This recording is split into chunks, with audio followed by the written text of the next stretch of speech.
Mr. Herman Gillis of the legendary Sherman. We Thanks. haven't seen you for a while, and you've got a new form factor here, right, at Superbooth? Yeah, the reason to be here, it's just because it's such a long time ago. But yeah, I have a lot of work and sales, so I don't really need to be here. But of course there's a new version of the case, the smallest possible version for backpackers, and we call it the compact.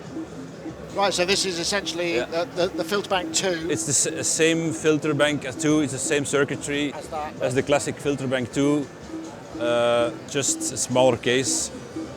Because I thought there was a market for that as well. So yeah, well, I imagine so. I mean, so for people who perhaps aren't aware, I mean, the Sherman Filterbank is a legendary device. It's perhaps one of the first standalone studio filter devices. I think. It's for 22 years now. So is it that long? Wow. 22 years. 1996 was the first batch around. I even don't remember. It could be 1995 as well. Wow, so I mean, but what it does is quite unique, isn't it? I mean, it's filter, distortion. Does it have some compression going on in there as well? No, it's only, you know what, it's the type of filter. The technology is, I never met it before. Even now, no one uses it because it's so noisy and difficult to make clean processing. Ah, okay. But I like the sound of it. And I just adapted the system to be usable and flexible, of course. So it's a stereo filter, 2 channels. It's 2 filters, but it's mono in, and stereo. You can split them up in stereo out. I could maybe make 2 inputs, but then you would lose all the power of the combination of the 2 filters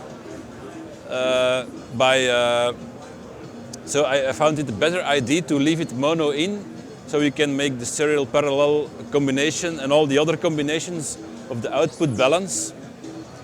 And that makes it unique because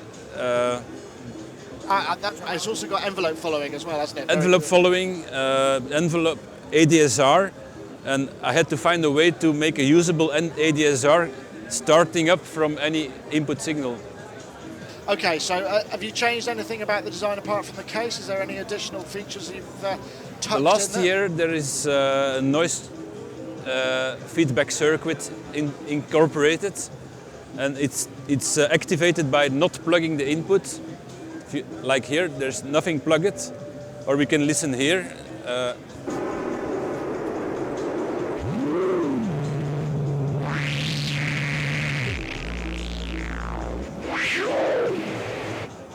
As you can hear, it's a combination of oscillation and noise. Yeah, it's so resonance. It's a kind of chaotic situation. I explained, you have the noise generator, but it's combined with a feedback. And it depends what jack you plug in. If you plug in only one jack, it's the noise combined with feedback, and it depends on the resonance. It starts oscillating or noise. So you have a chaotic sound generator situation. So it could work as a noise sort. Can you because I noticed we got like a bunch of MIDI on here. Can you track the filter keyboard over the keyboard and have it actually play pitched with the? Oh yeah, that's a tracking system. Right. Yeah, then you put in mono signal, a monophonic signal. But that's a feature of the Filterbank 2 for since 2001. I guess 2002. It's a version. Filterbank 2 means like a perfected or a improved version of the normal Filterbank. So I mean, in terms of what is the noise? Is it just a white noise? Or? It's a noise generator, but it's also quantized with the clock of the Filter 1. It's a clock-based filter. The filters are clock signal-based. If I plug in 2 jacks,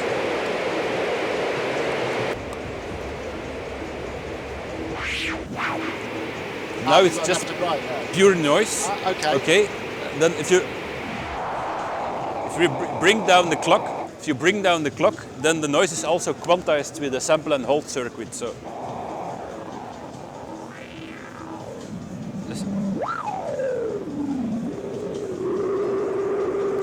Oh, I have a bad check here.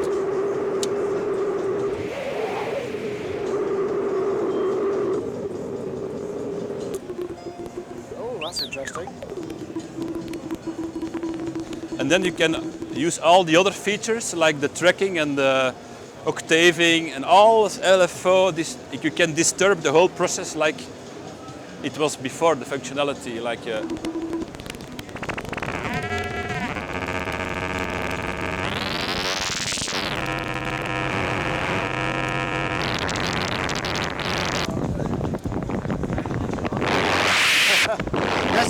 I think there's a real art to using it and getting it to that sweet spot. I mean, it's a very complex and unusual sounding piece of studio equipment. You have many sweet spots, but you have to look for them.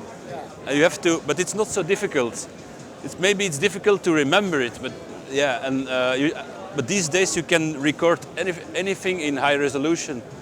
So I advise always to record when you are playing, which is not difficult these days. It's easy to have your sound card in record mode. Yeah, absolutely. And when the moment passes, because it's such an unstable machine, it's very difficult to come back to the same sound. Yeah, I used it a lot for like almost like a bit reduction sound in a load of drum sounds in a project I was working on, and it was all over it. It sounded great. It depends what you do with it. If you don't use high resonance, it's like more an EQ system that you can control with. Well, it depends. It's actually the musician or the user is like making the sound or using it like he is feeling to use it. So is this available now? Or it's available like today. I only had 10 prototypes. 2 were not good, so I couldn't sell it, and the 5 others or 7 others are sold.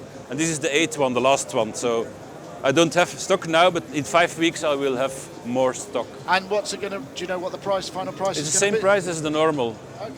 Same price.